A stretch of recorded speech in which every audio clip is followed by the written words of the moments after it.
देखिए हर खबर यहीं पर। सब्सक्राइब कीजिए TV9 भारतवर्ष।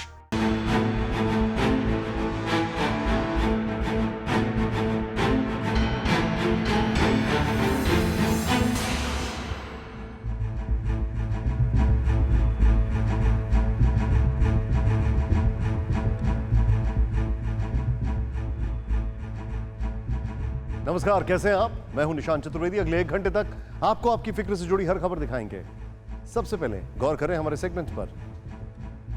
न्यूज टॉप 9 से शुरुआत होगी, उसके बाद फिक्र का जिक्र, फिर होगा फिक्रनामा, उसके बाद जानना जरूरी है, फिर कोरोना पॉजिटिव या कोरोना क्रिमिनल। जो है सो है, लेकिन सबसे पहले आपको दिखाएंगे न्यूज टॉप 9। केंद्रीय स्वास्थ्य मंत्रालय ने आज कहा कि देश में लॉकडाउन की वजह से कोरोना संक्रमण की रफ्तार कम हुई। पिछले 28 दिनों में 14 जिलों में एक भी नया केस नहीं आया, जबकि 78 जिलों में 14 दिन में से कोई केस रिपोर्ट नहीं हुआ है। लॉकडाउन में कुछ और रियायतों का ऐलान किया गया। स्टेशनरी और पंखों की दुकान खुलेंगी, आटा दाल मिलों को भी छूट दी गई है। साथ ही मोबाइल प्रीपेड सर्विस की दुकान खोलने की इजाजत दी गई है। आज वित्त मंत्रालय ने केंद्रीय कर्मचारियों के बढ़े हुए महंगाई भत्ते को लागू करने पर रोक लगा दी है। ये रोक अगले साल जुलाई के महीने तक लागू रहेगी। पेंशनधारियों पर भी यह फैसला लागू होगा। कोरोना संकट की वजह से यह फैसला लिया गया। मौलाना साद की गिरफ्तारी के लिए यूपी से लेकर दिल्ली तक कोशिशें तेज। क्राइम ब्रांच ने आज यूपी के शामली में मौलाना के फार्म हाउस पर छापा मारा। सूत्रों के मुताबिक पुलिस को मौलाना के लोकेशन के बारे में जानकारी मिल गई।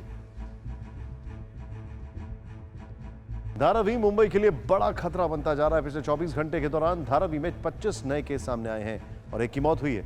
अब तक धारावी में कुल पॉजिटिव केस 200 से भी ज्यादा हो गए हैं, जबकि 13 लोग अपनी जान से हाथ धो चुके हैं।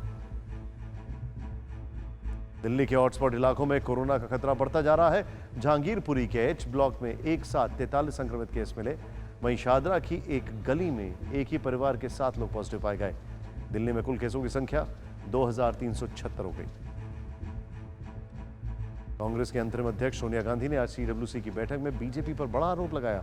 सोनिया ने कहा, बीजेपी संकट के समय नफरत का वायरस फैला रही है। बीजेपी ने पलटवार करते हुए कहा कि कांग्रेस बांटने की राजनीति कर रही है।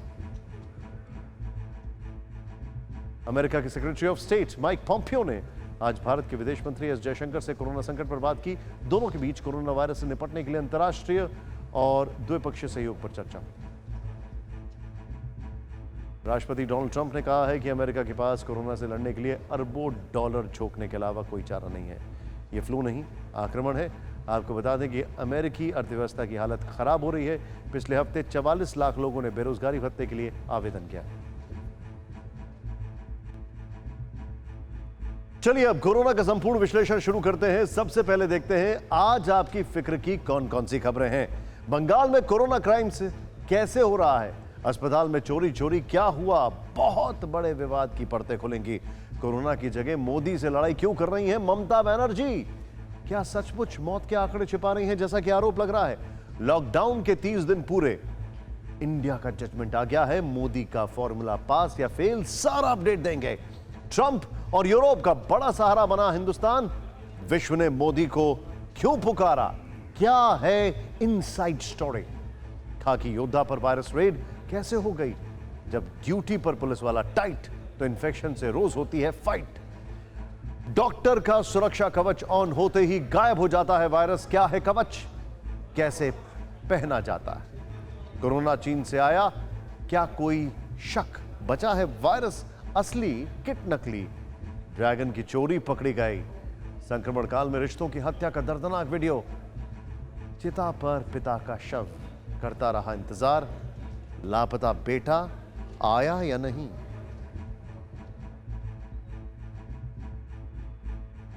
सबसे पहले बात करेंगे पश्चिम बंगाल में ममता राज में हो रहे कोरोना क्राइम की।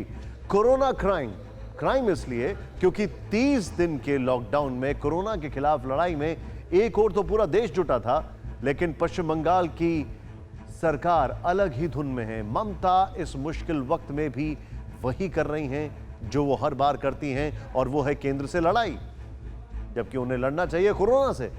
जिस तरह देश के बाकी सूबों की सरकारें मिलकर लड़ रही हैं, लेकिन ममता बनर्जी की मान ही नहीं रही है। और उसी का नतीजा है कि कोरोना को लेकर पश्चिम बंगाल सरकार पर सवाल और गहरे होते जा रहे हैं। अभी तक जो जुबानी आरोप लग रहे थे, अब उनके वीडियो सबूत भी जारी हो रहे हैं। Body without my permission, you send body. आखिर क्यों कहा जा रहा है कि ममता सरकार कोरोना के मरीजों और उनकी मौत के आंकड़े को छिपा रही है? क्यों कहा जा रहा है कि पश्चिम बंगाल में शवों को चोरी चुपके ठिकाने लगाया जा रहा है? ये समझने के लिए वायरल हो रहे इस वीडियो को देखिए, जिसे बीजेपी ने भी शेयर किया। इसमें एक मरीज का परिजन ये दावा कर रहा है कि अस्पताल में उसके एक अपने का अंतिम संस्कार बिना बताए गुपचुप तरीके से कर दिया गया। My body without my permission, you send body and whatever things are done without my information. When I have written very clear cut, I will go with the body, but you are not answering anything. You have sent body without my knowledge. जो इल्जाम आपने अभी सुने, उसे और पुख्ता करते हुए बंगाल में बीजेपी प्रभारी कैलाश विजयवर्गीय ने एक वायरल वीडियो पोस्ट किया।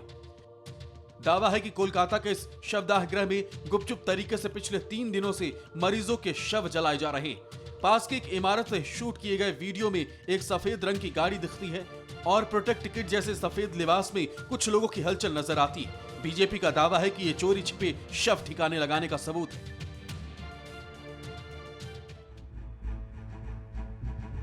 पश्चिम बंगाल में जिस तरह कोरोना से मौत के आंकड़े को छुपाया जा रहा है, उसका एक और सबूत भी सामने आया है, और वो है हावड़ा के अस्पताल से 54 साल की एक महिला का जारी किया गया डेथ सर्टिफिकेट। ललिता नाम की महिला की मौत 20 अप्रैल को हुई। डेथ सर्टिफिकेट में डॉक्टरों ने मौत की इमीडिएट वजह सेप्सिस बताई। वहीं अटेंडेंट यानी पुरानी वजह में कोरोना का जिक्र है। मतलब यह कि ममता सरकार नहीं मानती कि महिला की मौत कोरोना से हुई। महिला की बेटी का आरोप है कि मामला दबाने के लिए गुपचुप तरीके से महिला का अंतिम संस्कार भी कर दिया गया, और अब उसके पिता के साथ भी ऐसा होने का डर है। हम लोग उनको हॉस्पिटल में भर्ती किए, सत्यवाला हॉस्पिटल में। वहां से फिर उनको, वो ठीक थी, सब कुछ शुगर फॉल्ट हुआ था उनका। वहां से फिर हम लोग उनको वहां से ट्रांसफर कर दिया ILS हॉस्पिटल में गोलाबाड़ी में। फिर हम लोग उनको वहां लेकर गए। वहां वो अच्छी सुस्त थी, लोग पहले भर्ती नहीं ले रहे थे। फिर सत्यवाला से हम लोग फोन किया, काउंसिल क्या किए नहीं पता। उसके बाद सिर्फ घर से मेरे 20 तारीख को जिस दिन मैं डेट की, उस दिन मेरे घर से मेरे पापा और मेरी 3 भाभी को लेकर गए क्वारंटाइन में। बाली में कौन सा जगह है पता नहीं, सिर्फ बाली में कोई क्वारंटाइन है, वहाँ लेकर गए हैं वो लोग वहाँ रखे हैं, वहाँ पर कोई कॉलेज है वो। तभी आप लोग से मेरी एक ही विनती है, हाथ जोड़कर एक ही अनुरोध है कि मेरे मम्मी का खबर तो हम लोग को मिला नहीं, कैसा क्या ट्रीटमेंट हुआ नहीं हुआ, उनको तो हम लोग खो दिए। उन लोगों को ना देख पाए ना कुछ कर पाए। फिर वही से वो लोग ले जाकर मेरा मम्मी को जो करना वो लोग कर दिए, हाथ में हम लोग का आया नहीं कुछ। तो आप लोग से एक ही विनती है कि मेरे पापा आप कैसे हैं, प्लीज इतना कीजिए कि मेरे पापा का एक बार खबर बता दीजिए, मेरे पापा कैसे हैं। अगर ये घटना पूरी तरीके से सच दिखाई दे रही है, तो अभी इस बच्ची को भी क्वारंटीन होना चाहिए था, और वो कितने सारे लोगों के साथ है। ये गलती हो रही है। देखा आपने किस तरह ममता बनर्जी और उनकी सरकार पर संगीन इल्जाम लग रहे हैं। ये शक तब और गहरा जाता है जब हम पश्चिम बंगाल के आंकड़ों और देश के बाकी बड़े और कोरोना से प्रभावित राज्यों के और शहरों के आंकड़ों की तुलना करते हैं। पश्चिम बंगाल में 456 लोगों में कोरोना संक्रमण की पुष्टि हुई है, जबकि मौत का आंकड़ा 15 है। जबकि महाराष्ट्र में यह आंकड़ा 5649 संक्रमित और 269 मौत का है। गुजरात में 2407 लोग कोरोना पॉजिटिव पाए गए हैं, 103 लोगों की मौत हुई। दिल्ली में 2248 कंफर्म केस मिले हैं और 48 की मौत हुई। राजस्थान में 1937 लोग संक्रमित पाए गए हैं और 27 लोगों की मौत हुई है। तमिलनाडु के आंकड़े देखें तो 1629 लोग पॉजिटिव पाए गए, 18 की मौत हुई। मध्य प्रदेश में 1587 लोग संक्रमित हुए हैं और 80 लोगों की जान जा चुकी है। उत्तर प्रदेश में संक्रमितों का आंकड़ा 1449 और मृतकों की संख्या 21 है। अब कुछ और आंकड़े देखते हैं जो सोचने पर मजबूर करते हैं और सवाल उठाते हैं कि पश्चिम बंगाल में आखिर चल क्या रहा है। कोलकाता की आबादी करीब 1 करोड़ 40 लाख है, जिसमें 184 संक्रमित हैं। मुंबई की आबादी 1 करोड़ 84 लाख है, वहां 3683 संक्रमित हैं। दिल्ली की करीब 1 करोड़ 90 लाख आबादी में 2248 लोग कोरोना की चपेट में आए। अब यह आंकड़ा देखकर शक होना स्वाभाविक है, क्योंकि इन शहरों की आबादी में इतना फर्क नहीं है, फिर कोरोना के मामलों में कैसे? अब इसी फर्क को एक और पैमाने पर परखते हैं, और वो है जनसंख्या घनत्व। इस हिसाब से कोलकाता में 1 वर्ग किलोमीटर में 24,000 लोग रहते हैं। मुंबई का यह जनसंख्या घनत्व का आंकड़ा 20,000 है, जबकि दिल्ली में 7,400 लोग 1 वर्ग किलोमीटर में रहते हैं। अब जरा सोचिए कि जिन शहरों में जनसंख्या घनत्व कोलकाता से कम है, वहां कोरोना के केस ज्यादा और कोलकाता में कम। लेकिन आंकड़ों के इस आईने को पश्चिम बंगाल सरकार झुठलाने में जुटी है। क्या ममता सरकार को इस बात का अंदाजा है कि जो आंकड़े छुपाए जा रहे हैं वो कितने ज्यादा खतरनाक हो सकते हैं उनके राज्य के लिए? इन आंकड़ों को देखकर 2 बातें कही जा सकती हैं। पहली ये कि पश्चिम बंगाल बहुत अच्छा काम कर रहा है, इसलिए वहां कोरोना के मामले और मौत कम है। और दूसरी बात ये कि हो सकता है कि ममता सरकार सच छुपा रही है। अब अच्छे काम की गुंजाइश तो कम ही है, क्योंकि बंगाल की सरकार ने अब तक कोरोना से लड़ाई में जो किया है वो देखकर यही कहा जा सकता है कि ममता सरकार ने गंभीरता नहीं दिखाई है, जिसकी तस्दीक टेस्टिंग के आंकड़े भी करते हैं। पश्चिम बंगाल सरकार द्वारा जारी आंकड़ों के मुताबिक कुल 7,037 टेस्ट किए जा चुके हैं, जबकि महाराष्ट्र में 90,000 से ज्यादा टेस्ट हुए हैं। राजस्थान में 70,000 के करीब टेस्ट किए गए हैं। गुजरात में 40,000 से ज्यादा, मध्य प्रदेश में 31,000 से ज्यादा और बिहार में करीब 14,000 टेस्ट, यानी बंगाल से करीब करीब 2 गुना। अब इस हिसाब से देखें तो पश्चिम बंगाल में ना के बराबर ही टेस्ट हुए।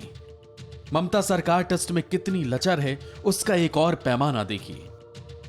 आप इस वक्त जो ग्राफिक्स देख रहे हैं वो बताता है कि किस राज्य ने कब कोरोना के टेस्ट शुरू किए थे, और ये देखने के बाद साफ है कि ममता सरकार ने टेस्टिंग शुरू करने में बहुत देर कर दी थी। सिर्फ एक मध्य प्रदेश है जिसने बंगाल के साथ यानी 18 मार्च को ही टेस्ट शुरू किए थे, और दूसरा गुजरात है जिसने एक दिन बाद यानी 19 मार्च को टेस्टिंग शुरू की। इसलिए अब हम पश्चिम बंगाल की तुलना मध्य प्रदेश और गुजरात से करते हैं। जैसे आप देख रहे हैं कि तीनों राज्यों ने एक ही साथ टेस्टिंग शुरू की, लेकिन मध्य प्रदेश ने 4 गुना से ज्यादा टेस्ट और गुजरात में 5.5 गुने से ज्यादा टेस्ट हो चुके हैं। और यही वजह है कि देश में इस वक्त गुजरात कोरोना से प्रभावित दूसरा सबसे बड़ा राज्य है और मध्य प्रदेश 5वां। इससे साफ नजर आता है कि ममता बनर्जी ने अजीब रणनीति अपनाई, टेस्ट मत करो, मस्त रहो।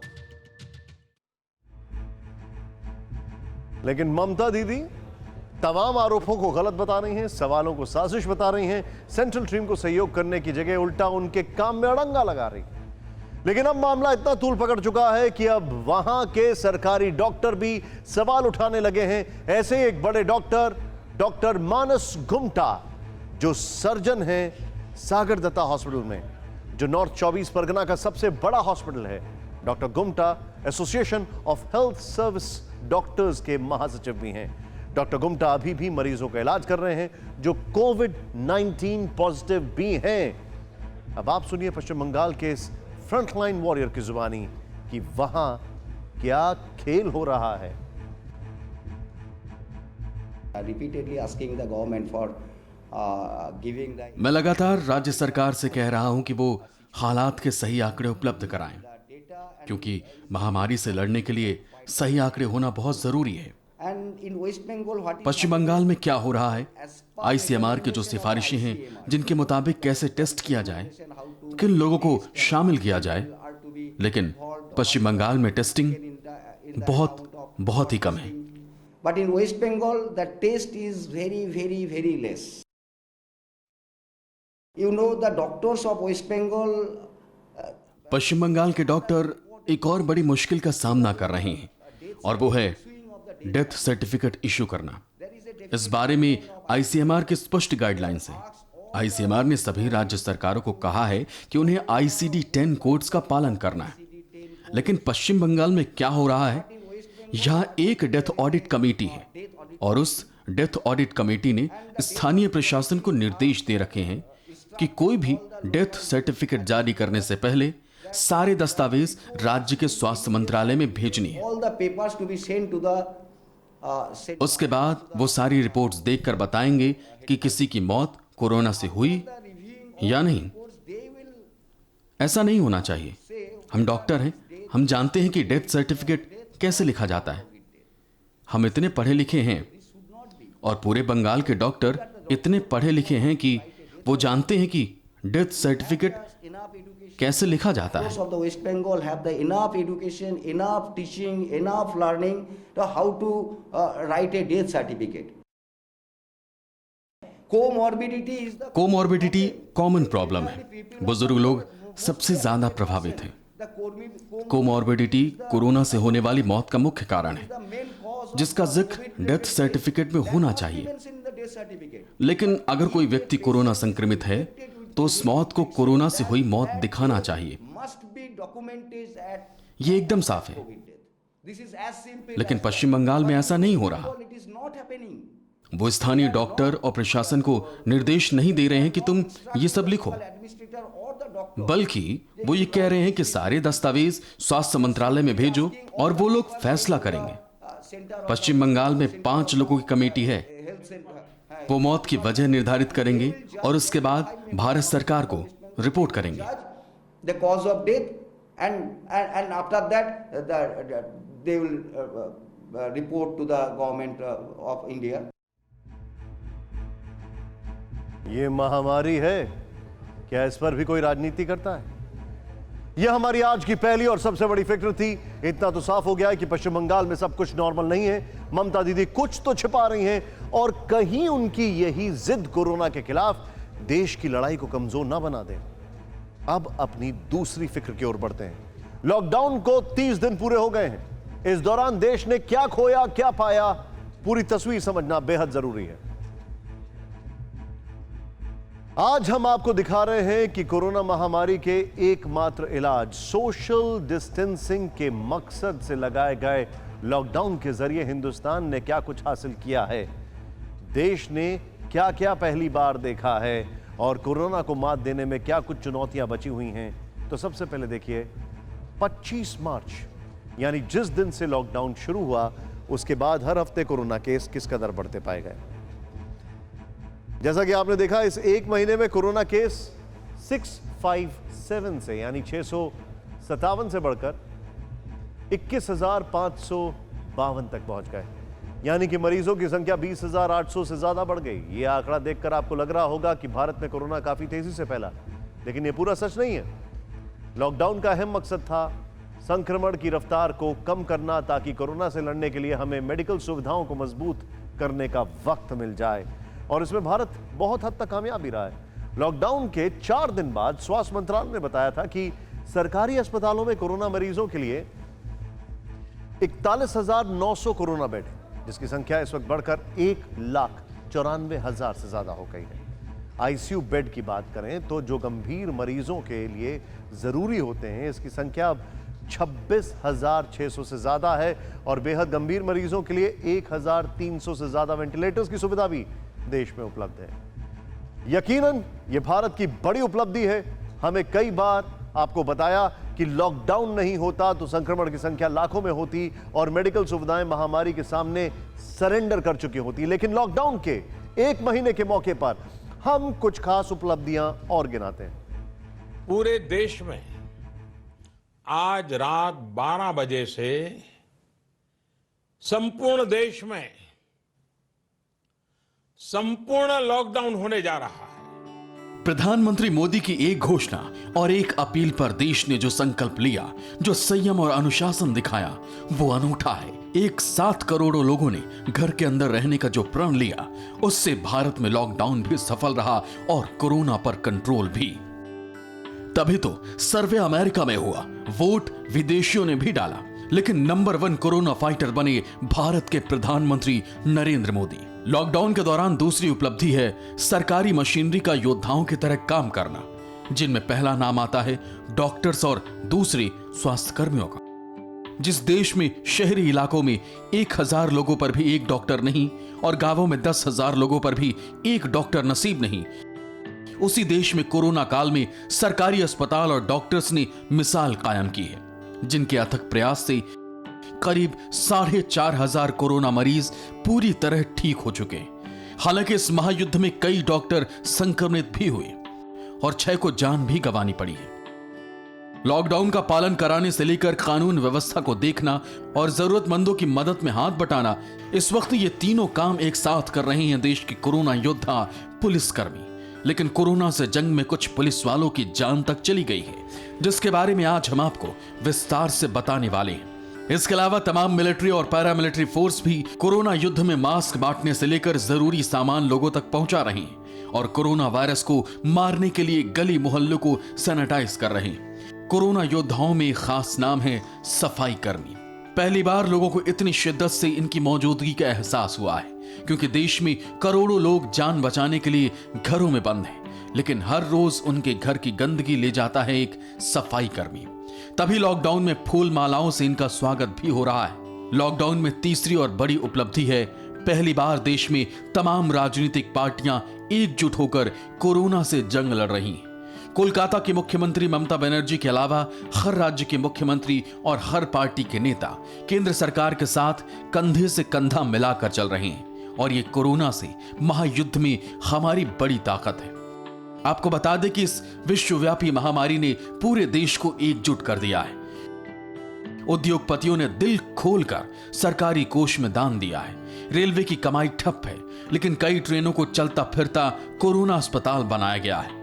इसके अलावा DRDO यानी रक्षा अनुसंधान एवं विकास संगठन और कई प्राइवेट कंपनियों ने मास्क और PPE किट तैयार की। इसके अलावा DRDO ने सैनिटाइज करने की तकनीक भी विकसित की। जिस समय देश को लॉकडाउन से प्रतिदिन 35,000 करोड़ का नुकसान हो रहा है, पूरी अर्थव्यवस्था चरमराई हुई है, ऐसे में हमारा बैंकिंग सेक्टर भी काबिल तारीफ काम कर रहा है। सोचिए जरा, 130 करोड़ से ज्यादा की आबादी अगर कुछ भी करने का फैसला एक साथ कर ले तो कुछ भी असंभव नहीं है। ये तस्वीर उसी की बान की। यही तो रही सरकारी मशीनरी की उपलब्धियां। अब हम आपको घर घर उपलब्धियां गिनवाते हैं जो करोड़ों लोगों ने लॉकडाउन में रहकर हासिल किया। इन बदलाव को आपने खुद भी महसूस किया होगा, फिर भी हम सब साथ मिलकर इन उपलब्धियों पर एक नजर डालते हैं। लॉकडाउन से पहले अगर आपके बच्चे लैपटॉप या मोबाइल फोन लेकर बैठते थे तो आपको शक होता था कि वो कहीं गेम तो नहीं खेल रहे, लेकिन लॉकडाउन में मम्मी पापा का वो शक दूर हो गया है, क्योंकि कंप्यूटर और मोबाइल फोन पर बच्चों की ऑनलाइन पढ़ाई हो रही। लॉकडाउन में हमारी और आपकी दूसरी उपलब्धि है वर्क फ्रॉम होम यानी घर से काम। IT और कुछ सेक्टर्स को छोड़कर दूसरे लोगों ने इसके बारे में सोचा तक नहीं था, लेकिन कोरोना संकट ने तकरीबन हर क्षेत्र के लोगों को वर्क फ्रॉम होम सिखा दिया। लॉकडाउन में लोगों के पास भरपूर समय है, तो इस दौरान कई लोगों ने साफ सफाई की अच्छी आदत डाल ली है। इससे घर भी साफ सुथरा रहता है और समय का सदुपयोग भी होता रहता है, और इसमें घर के पुरुष और बच्चे भी हाथ बटा रहे हैं। लॉकडाउन में कई तरह की छुपी प्रतिभाएं उजागर भी हुई हैं। यूं तो ज्यादातर महिलाएं रोज खाना बनाती हैं, लेकिन लॉकडाउन में फास्ट फूड और मिठाई की दुकानें बंद हैं, तो घरों में ही विशेष व्यंजन बन रहे हैं। कहीं जलेबी तो कहीं गुलाब जामुन, और कहीं पानी पूरी तो कहीं बेसन के लड्डू। और ये सिर्फ महिलाएं ही नहीं बना रही हैं, साहब भी किचन में आ चुके हैं।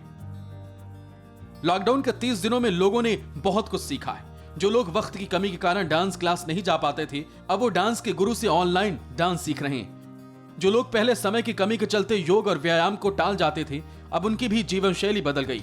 कोई घरों में वर्कआउट कर रहा है तो कोई व्यायाम और प्राणायाम। जो लोग कामकाज के लिए रोजाना घर से बाहर जाते थे, उनसे बच्चों और परिवार की शिकायत होती थी कि आप वक्त नहीं देते, लेकिन इन 30 दिनों में वो तमाम पारिवारिक दूरियां सिमट गईं। लॉकडाउन की एक और अहम उपलब्धि, रामायण और महाभारत जैसे सीरियल का दोबारा टेलीकास्ट। इन 30 दिनों में इन सीरियल ने परिवार को एकजुट किया है। बहुत दिनों बाद एक बार फिर से दादा दादी, मम्मी पापा और बच्चे एक साथ टीवी के सामने बैठ रहे हैं, और इससे बच्चों की बोलचाल और व्यवहार में भी फर्क देखा जा रहा है। तो घर घर में ऐसे अनगिनत बदलाव हुए हैं जो इन 30 दिनों में देखने को मिले हैं, और इन अच्छे बदलावों को हमें आगे भी जीवन शैली का हिस्सा बनाना चाहिए। इसके अलावा भी बहुत कुछ हासिल हुआ। लॉकडाउन में कोरोना संक्रमण के अब तक 4,200 से ज्यादा मरीज ठीक हुए हैं। कोरोना मरीजों की रिकवरी रेट करीब 20% हो गई है। 30 दिन में टेस्टिंग 33 गुना बढ़ी। देश भर में 78 जिले कोरोना फ्री हो गए। देश में 12 जिले ऐसे हैं जहां पिछले 28 दिनों से कोरोना का कोई नया मामला सामने नहीं आया। इसके अलावा लॉकडाउन लागू किए जाने से पहले हर चौथे दिन केस डबल हो जाते थे, लेकिन अब इसमें करीब 7.5 दिन का वक्त लगता है। भारत में हर 10 केसों में 8 क्लोज्ड केस यानी ठीक हुए मरीज हैं, जबकि 2 की मौत हुई। कोरोना से रिकवरी के मामले में भारत, अमेरिका और फ्रांस जैसे विकसित देशों से काफी अच्छी स्थिति में है, लेकिन ऐसा नहीं है कि कोरोना को लेकर भारत की चुनौतियां खत्म हो गई हैं। आइए देखते हैं आगे क्या क्या चैलेंजेस हैं। लॉकडाउन की पहली चुनौती है संक्रमण के दर में कमी करना, लेकिन 1 महीने बाद भी कोरोना मरीजों की संख्या में रोज इजाफा हो रहा है और बड़ी संख्या में लोगों की कोरोना संक्रमण की वजह से मौत हो रही है। संक्रमण के दर को देखते हुए कह पाना मुश्किल है कि 3 मई के बाद भी लोगों को लॉकडाउन से आजादी मिल सकती है। द लैंसेट के एडिटर रिचर्ड हॉटन ने भारत को सुझाव दिया है कि भारत को अपनी रणनीति से हटना नहीं चाहिए और कम से कम 10 हफ्ते का लॉकडाउन बरकरार रखना चाहिए, यानी करीब 3 जून तक। इसके अलावा दूसरी चुनौती है चुपके चुपके कोरोना का अटैक, यानी असिम्प्टोमेटिक, मतलब ऐसे संक्रमित जिनमें कोरोना के लक्षण नहीं दिखते हैं। और पिछले दिनों 100 में से करीब 75 केस ऐसे ही मिले हैं। आपको बता दें कि बिना लक्षण वाले संक्रमित व्यक्तियों से संक्रमण का खतरा ज्यादा होता है। असिम्प्टोमेटिक मरीजों को लेकर दिल्ली, तमिलनाडु, केरल, कर्नाटक, असम और राजस्थान ने फिक्र जताई है, क्योंकि इतने असिम्प्टोमेटिक के बीच भारत में टेस्ट किट बहुत ज्यादा बढ़ाने की जरूरत है। लेकिन इसमें कई बाधाएं हैं जो आपको हम थोड़ी देर में दिखाने वाले हैं। लॉकडाउन के चलते देश में कोरोना कंट्रोल के बाद जो दूसरी सबसे बड़ी चुनौती है, अर्थव्यवस्था को फिर से पटरी पर लाना। विश्व बैंक के मुताबिक देश के 4 करोड़ प्रवासी कामगार प्रभावित हुए हैं, मतलब उनकी रोजी रोटी खतरे में आ गई है। एक रिपोर्ट के मुताबिक भारत को लॉकडाउन से 7.6 लाख करोड़ रुपए का नुकसान हो सकता है। गोल्डमैन सैश के मुताबिक भारत की अर्थव्यवस्था कई दशक पीछे जा सकती है। ऐसे में बड़ी चुनौती यह है कि कैसे बंद पड़ी इंडस्ट्री को शुरू किया जाए, प्रवासी मजदूरों को फिर से दोबारा कैसे काम पर लाया जाए, क्योंकि यह सब कुछ लॉकडाउन खत्म करने पर ही निर्भर करता है, जो अनिश्चितता के साए में है। देश का लॉकडाउन अभी तक सफल हुआ है तो सबसे बड़ी वजह है वो कोरोना सेनानी जिन्होंने कफन ओढ़कर हमारी हिफाजत की है। पीएम मोदी ने जब घर के बाहर लक्ष्मण रेखा खींच दी तो कोई भी उसे पार न करने की जिम्मेदारी पुलिस ने संभाली। खुद सड़कों पर वायरस अटैक झेला, लेकिन देश पर आंच नहीं आने दी। कोरोना संक्रमण काल में भारत के अंदर डॉक्टर, मेडिकल स्टाफ और सफाई कर्मी पहली पंक्ति में, लेकिन इनके साथ इसी काल में संक्रमण रोकने के लिए अहम भूमिका अदा कर रहे हैं पुलिसकर्मी। सड़कों पर तैनात पुलिसकर्मी अपनी ड्यूटी निभाने के दौरान किस किस के संपर्क में आ रहे हैं, यह ना तो पुलिसकर्मियों को पता है और ना ही उनके संपर्क में आने वाले दूसरे पुलिसकर्मियों को। हम आपको पुलिसकर्मियों की स्थिति दिखाने जा रहे हैं। शुरुआत मध्य प्रदेश और पंजाब से करते हैं। मध्य प्रदेश में इस वक्त 1,25,000 से ज्यादा पुलिसकर्मी और अधिकारी कोरोना वॉरियर्स के तौर पर काम कर रहे हैं। पूरे प्रदेश का जिम्मा इन्हीं पुलिसकर्मियों पर है, लेकिन कोरोना संक्रमण काल में ड्यूटी निभाते हुए ये खुद संक्रमण के शिकार हो रहे हैं। मध्य प्रदेश में अब तक 38 पुलिसकर्मी कोरोना पॉजिटिव पाए गए हैं। कोरोना पॉजिटिव पुलिसकर्मियों में से 2 लोगों की मौत हो चुकी है। संक्रमित कर्मियों के परिवार वालों को भी क्वारंटीन कर दिया गया है। यानी संकट के समय में पुलिस सुरक्षा के लिए मुस्तैद है, लेकिन वह खुद खतरे में है। इस स्थिति को और करीब से समझिए। मध्य प्रदेश के इंदौर में तैनात इंस्पेक्टर देवेंद्र नागवंशी की कोरोना से मौत हो गई। उज्जैन के इंस्पेक्टर यशवंत पाल भी इस दुनिया में नहीं रहे। इंदौर के ही पुलिस अधिकारी आदित्य मिश्रा कोरोना पॉजिटिव हो गए। महू के एडिशनल एसपी अमित तोलानी की भी रिपोर्ट पॉजिटिव आई है, और यह इसलिए हुआ क्योंकि लोग इस वायरस की गंभीरता को नहीं समझ रहे हैं। इसलिए लॉकडाउन के बीच सड़क पर निकल रहे हैं और पुलिसकर्मी संक्रमितों के संपर्क में आ रहे हैं। लगभग 4,000 के लगभग हमारा पुलिस फोर्स दिन रात लगा हुआ है। इसमें जो बेसिक उद्देश्य है हमारा कि लोगों को अधिक से अधिक इस बात की समझाइश दी जाए कि वो अनावश्यक रूप से घरों से ना निकले, सुरक्षित रहे और जब तक कि बिल्कुल भी आवश्यकता ना हो। ठीक ऐसी ही स्थिति पंजाब की भी है। यहाँ भी कई पुलिसकर्मी कोरोना से संक्रमित हो चुके हैं। वर्दी वालों में वायरस संक्रमण का आंकड़ा तब और ज्यादा बढ़ा जब कोरोना संक्रमण को रोकने के लिए जमीन पर काम कर रहे लुधियाना के एसीपी अनिल कोहली शहीद हो गए। लुधियाना के एसीपी अनिल कोहली की मौत 18 अप्रैल को हुई, लेकिन उनके संपर्क में आने वाली उनकी पत्नी और ड्राइवर कोरोना पॉजिटिव पाए गए। इसके अलावा एसीपी के संपर्क में आने वाले 30 लोगों की जांच की गई। इनमें 13 लोगों की रिपोर्ट आई, जिनमें से 4 और लोग पॉजिटिव पाए गए। यानी एक तरफ तो पुलिसकर्मी कोरोना संक्रमण की रोकथाम के लिए अपना फर्ज निभा रहे हैं, लेकिन वो खुद संक्रमण के सॉफ्ट टारगेट बन रहे हैं।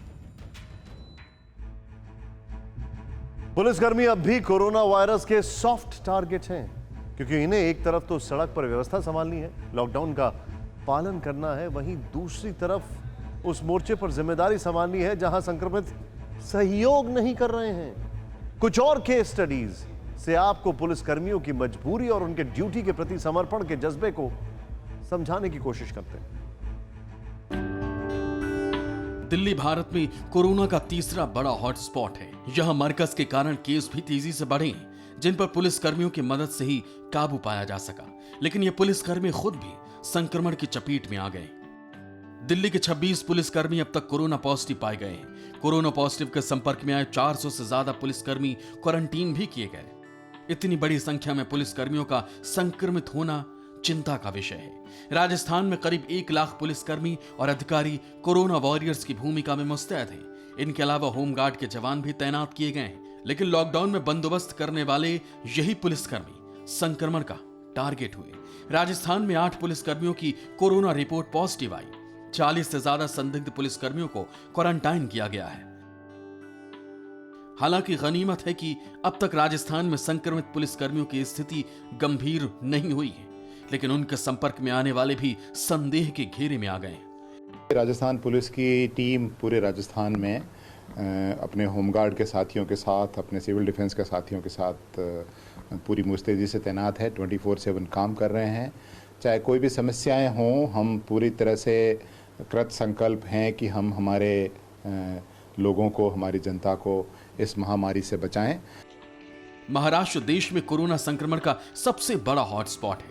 यहां संक्रमितों की संख्या देश के कुल संक्रमितों की करीब 30% है और पुलिसकर्मी भी संक्रमित हो रहे हैं। महाराष्ट्र में अब तक 64 पुलिसकर्मियों की कोरोना रिपोर्ट पॉजिटिव आई है। 200 से ज्यादा पुलिसकर्मियों को क्वारंटीन किया गया है। कई बड़े पुलिस अधिकारी भी कोरोना के चपेट में आ चुके हैं। यानी पुलिसकर्मी आम लोगों को संक्रमण से बचाने के लिए अपनी जान जोखिम में डाल रहे हैं, लेकिन इसी देश में कई लोग इन कोरोना वॉरियर्स का सहयोग नहीं कर रहे हैं।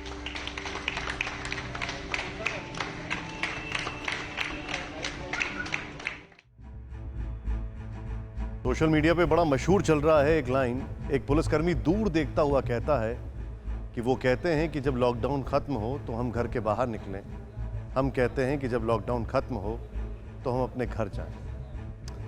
देखा आपने हिंदुस्तान के अलग अलग राज्यों के पुलिसकर्मी अपनी जान की परवाह न करके आम लोगों की फिक्र कर रहे हैं ताकि लोग लॉकडाउन का पालन करें, अपने घरों में सुरक्षित रहें। लेकिन इन्हीं पुलिसकर्मियों को क्या क्या सहना पड़ता है, अब जरा इसे भी देख लीजिए। लॉकडाउन के बीच पुलिस पर हमले की यह तस्वीर उत्तर प्रदेश के अलीगढ़ की है। पुलिसकर्मी भुजपुरा इलाके में गश्त इसलिए कर रहे थे ताकि लोग लॉकडाउन का पालन करें और संक्रमण से बचे रहें, लेकिन इन लोगों ने पुलिस की टीम पर ही हमला कर दिया, जिसमें कई पुलिसकर्मी घायल हो गए। ये तस्वीर पश्चिम बंगाल के 24 नॉर्थ परगना की है। यहां पुलिसकर्मी राशन बांटने गए थे, लेकिन सोशल डिस्टेंसिंग का पालन कराने के लिए उन्होंने सख्ती दिखाई तो आम लोगों ने ही पुलिस पर हमला कर दिया। इस हमले में भी कई पुलिसकर्मी घायल हो गए। ये तस्वीर गुजरात के अहमदाबाद की है। पुलिस लोगों को घरों में रहने की हिदायत दे रही थी, संक्रमण की चेन तोड़ने के लिए अपील कर रही थी, लेकिन यहां भी पुलिस पर हमला हुआ।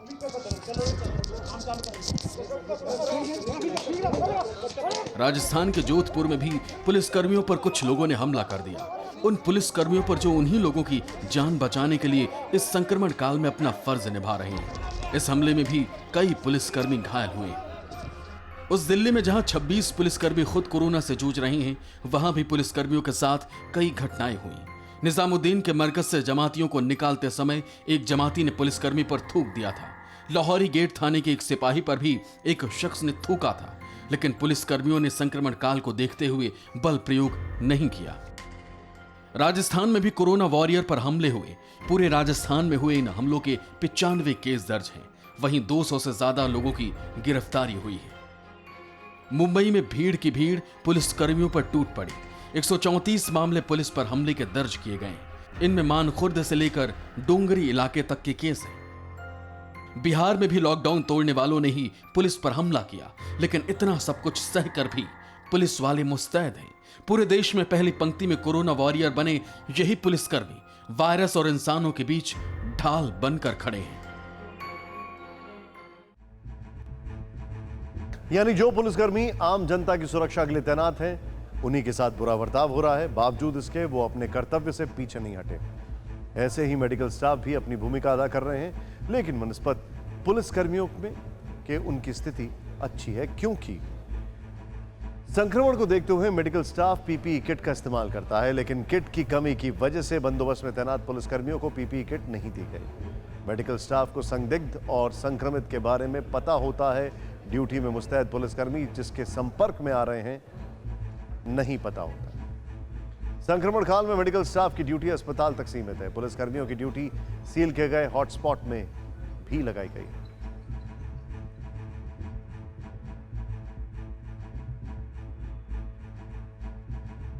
तो पुलिस वालों को देखकर क्या लगता है? बड़ी पॉजिटिविटी मिलती है। चलिए अब आपको दिखाते हैं कुछ पॉजिटिव खबरें।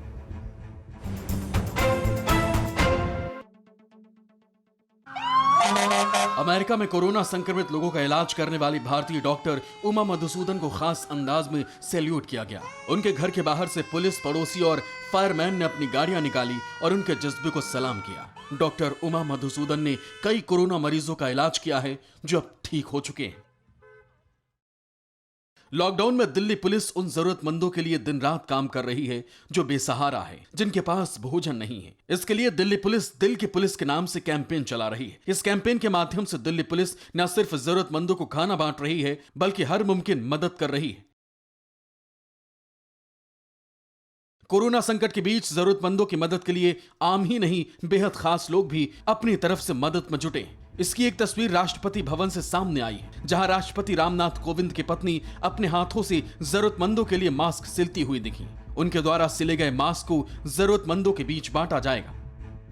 यूपी में हमीरपुर के मदरसा रहमानिया में पुलिस के फुट मार्च के दौरान मदरसे के मौलानाओं ने उन पर फूल की बारिश की। पुलिस और एसडीएम को यह सम्मान इलाके में कोरोना को लेकर जागरूकता बढ़ाने के लिए दिया गया। वहीं पुलिस पर जब फूल फेंके गए तो वो भी काफी खुश दिखे। पुलिसकर्मियों की माने तो यही हौसला अफजाई है जो ड्यूटी के दौरान एनर्जी देती है।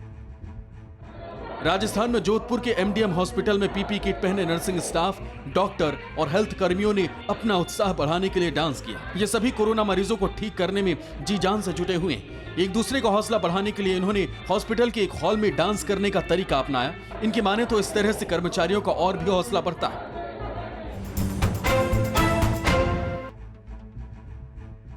कोरोना पॉजिटिव देखते हैं तो उम्मीद जगती है, कोरोना से लड़ने का हौसला मिलता है। लगता है पूरी दुनिया इस लड़ाई में एकजुट है।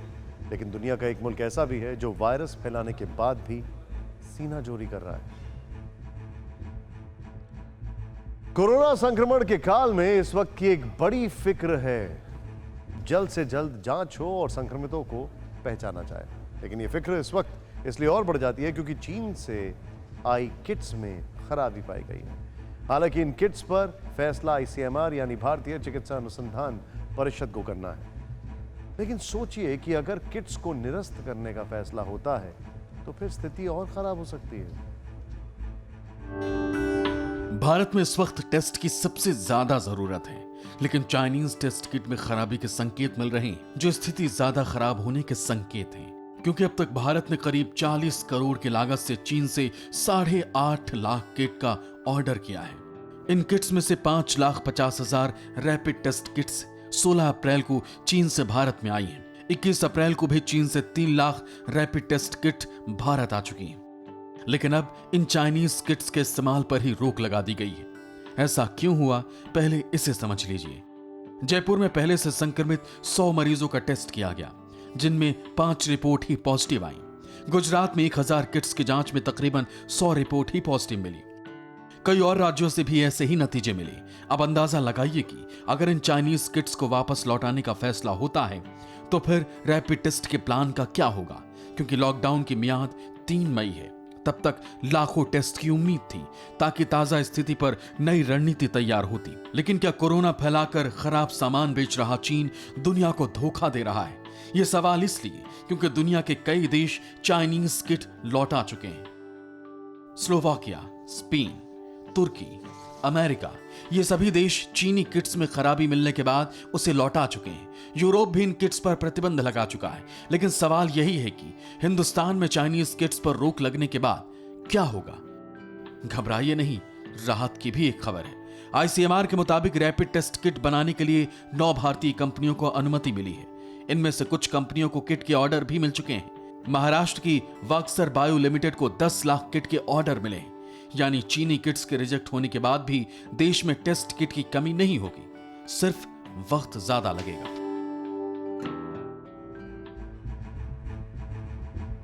अफसोस, विश्व की सर्वाधिक आबादी वाला चीन अपनी जिम्मेदारी समझने को तैयार ही नहीं है। चीन के वुहान से फैला कोरोना लाखों लोगों की जिंदगी ले चुका है और रिश्तों की परिभाषा बदल दी है। आज फिक्रनामा में खत्म होते संबंधों की फिक्र। कोरोना वायरस का असर इतना ज्यादा होगा, किसी ने इस बात की कल्पना तक नहीं की थी। इस समय दुनिया में इंसानियत सबसे डरावने वक्त से गुजर रही है। हालात इतने खराब हो गए हैं कि कोरोना के चलते जिन मरीजों की मौत हो रही है, उनके ही परिवार वाले उनका अंतिम संस्कार करने के बजाय दूर जा रहे हैं।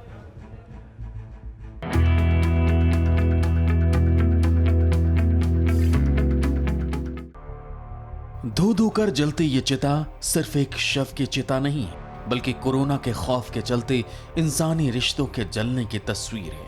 ये उस शख्स की चिता है जिसकी मौत कोरोना की चपेट में आने से हुई, और उस शख्स को उसके ही बेटे ने मुखाग्नि देने से इनकार कर दिया, जिसके सिर्फ और सिर्फ एक वजह थी, कोरोना वायरस का खौफ। शमशान में 50 मीटर दूर से बेटा अपने पिता के चिता जलते देखता रहा, लेकिन पास नहीं आया। 20 अप्रैल को शाहजहांपुर के 50 साल के शख्स की मौत इलाज के दौरान भोपाल के एक अस्पताल में हो गई थी। लेकिन जब उसके अंतिम संस्कार की बात आई तो परिवार पीछे हट गया। ऐसा नहीं था कि मृतक के परिवार को उससे प्यार नहीं था या उसकी मौत का दुख नहीं था, लेकिन उस दुख के आगे कोरोना का खौफ बहुत बड़ा हो गया। परिवार को डर था कि अगर शव के पास गए तो उन्हें भी कोरोना हो जाएगा। जिसने इलाज कर रहे हैं वो आदमी नहीं है, जिसने उठा के मर्चरी में रखा वो आदमी नहीं है।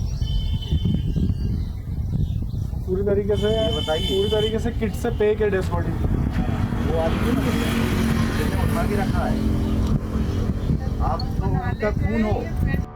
अफसरों ने बेटे को बहुत समझाया कि पीपीई किट पहनकर अंतिम संस्कार किया जा सकता है, लेकिन वो नहीं माना। आखिर में अफसरों को लिख कर दे दिया कि पीपीई किट पहनना और उतारना नहीं आता है, इसलिए शव प्रशासन को सौंप रहा है। इस तरह जब बेटे ने पिता को मुखाग्नि देने से इनकार कर दिया तो फिर प्रशासन की ओर से कोरोना संक्रमण से मरे बुजुर्ग का अंतिम संस्कार किया गया। लेकिन इस चिता की लपटें कई जलते सवाल छोड़ गई हैं, बहुत बड़ी फिक्र छोड़ गई हैं।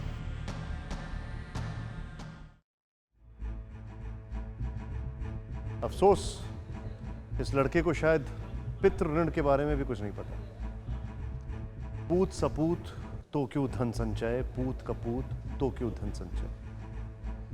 कैसी होगी वो संतान, कैसा होगा वो परिवार जो कोरोना में अपने पिता को भूल गया। कोरोना आज है, कल चला जाएगा, लेकिन समाज का ये चेहरा हमेशा याद रहेगा। अब आपको दिखाते हैं, अब आपको फिक्र से जुड़ी और खबरें दिखाएंगे। अभी वक्त हो गया है कोरोना क्रिमिनल्स का।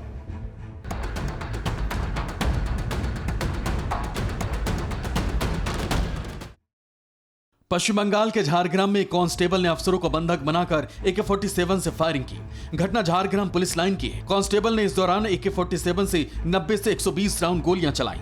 चश्मदीदों के मुताबिक वो पुलिस लाइन की छत पर चढ़कर कारों और ड्रोन कैमरे पर गोलीबारी कर रहा था। करीब 40 मिनट बाद आरोपी कांस्टेबल को पुलिस ने गिरफ्तार किया। असम के शिवसागर जिले से पुलिस ने उल्फा के 5 हार्डकोर उग्रवादियों को गिरफ्तार किया है। इनके पास से भारी मात्रा में हथियार और गोला बारूद बरामद किए गए हैं। पुलिस ने इनके पास से 3 असॉल्ट राइफल, 2 पिस्टल, डेटोनेटर के साथ भारी मात्रा में गोलियां बरामद की। अमृतसर के विशाल विहार में कुछ युवकों द्वारा सरेआम गुंडागर्दी की तस्वीरें सामने आई। कर्फ्यू के दौरान लगभग 20 युवकों ने एक घर पर न सिर्फ हमला किया बल्कि घर पर ईंट पत्थर और कांच की बोतलें फेंकी गई। घर में रहने वाले लड़के का कसूर सिर्फ इतना था कि उसने 2 युवकों की लड़ाई छुड़वाई थी। इसके बाद एक पक्ष के युवकों ने उसके घर पर हमला कर दिया। गाजियाबाद कॉलोनी थाना क्षेत्र में दिल दहला देने वाली वारदात सामने आई, जहां एक शख्स ने खुलेआम तलवारबाजी की। आरोपी ने पड़ोस में रहने वाले एक शख्स के सिर पर तलवार से हमला कर दिया। पूरी घटना सीसीटीवी में कैद हुई। आरोपी वारदात के बाद से फरार है। वहीं घायल शख्स को अस्पताल में भर्ती कराया गया। पुलिस आरोपी की तलाश में जुटी हुई। तलवार मारी इसका।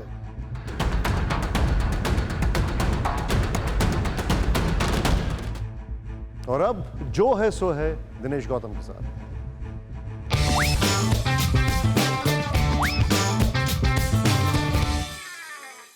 तो भाई साहब, दादागिरी तो आपने सुनी होगी, अब दीदीगिरी सुनिए। वेस्ट बंगाल में कोरोना को लेकर एहतियात के लिहाज से हालात डराने वाले हैं। हालांकि अंदेशे सब जगह हैं, पर दीदी ने कह डाला था कि कोरोना का डर दिखाकर मोदी जी सीएए की लड़ाई को कमजोर करना चाहते हैं। और अब सही आंकड़े नहीं, केंद्र की टीम को सहयोग नहीं, सोशल डिस्टेंसिंग नहीं। कोरोना है तो क्या हुआ, रसगुल्ले की दुकानें खुली हुई हैं। नेताओं को मंच, माला, माइक चाहिए, इसलिए फूल बाजार भी फुल खुला हुआ है। खास वोट बैंक के लिए उनकी ममता लॉकडाउन में भी ओपन है।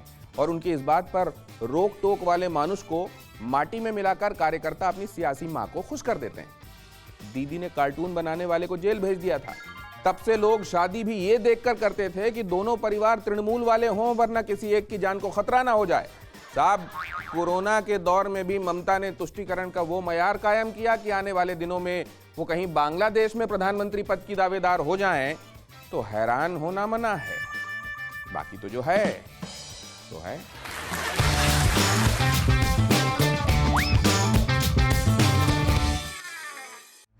कोई दीदी को समझाएगा कि कोरोना पर केंद्र की नीतियों से सोशल डिस्टेंसिंग नहीं करनी।